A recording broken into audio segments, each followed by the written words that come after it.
Chevella parliament టికెట్ను Congress ఎవరికి ఇస్తుంది? ఇటీవల పార్టీలో చేరిన కొండా విశ్వేశ్వరరెడ్డికి హామీ ఇచ్చిందా? మరి గత ఎన్నికల్లో పోటీ చేసిన కార్తీక్ రెడ్డి పరిస్థితి ఏంటి? ప్రస్తుతం ఇదే చర్చ సాగుతోంది.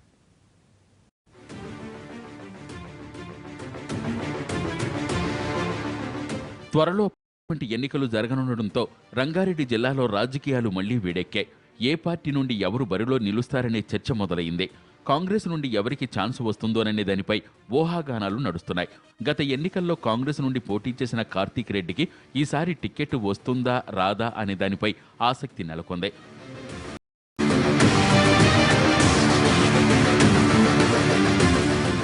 రెండు 2014లో అసెంబ్లీకి, పార్లమెంట్కి ఒకేసారి ఎన్నికలు జరిగాయి. ఆ ఎన్నికల్లో సబితా ఇంద్రారెడ్డి పోటీ చేయలేదు.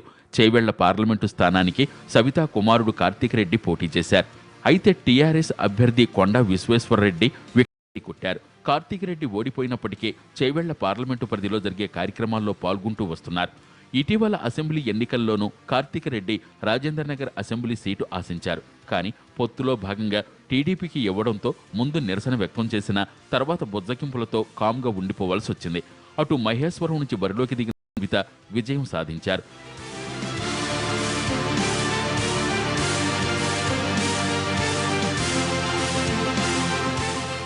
ఇప్పుడు పార్లమెంటు ఎన్నికలు సమీపిస్తున్న వేళ కార్తీక్ రెడ్డికి చేవెళ్ల టికెట్ వస్తుందన్న అభిప్రాయం వ్యక్తమవుతోంది. అయితే అసెంబ్లీ ఎన్నికలకు ముందు చేవెళ్ల సిట్టింగ్ ఎంపీ కొండా విశ్వేశ్వరరెడ్డి కారు దిగి కాంగ్రెస్ తీర్థం పుచ్చుకున్నారు. ఆయనకి చేవెళ్ల పార్లమెంటు బీఫామ్ హామీతోనే హస్తం పార్టీలో చేరారన్న టాక్ కూడా నడుస్తోంది. దీనిపై రాహుల్ స్పష్టమైన హామీ కూడా ఇచ్చినట్లు సమాచారం. ఇదే విషయాన్ని ఆయన చెప్పుకొస్తున్నారు.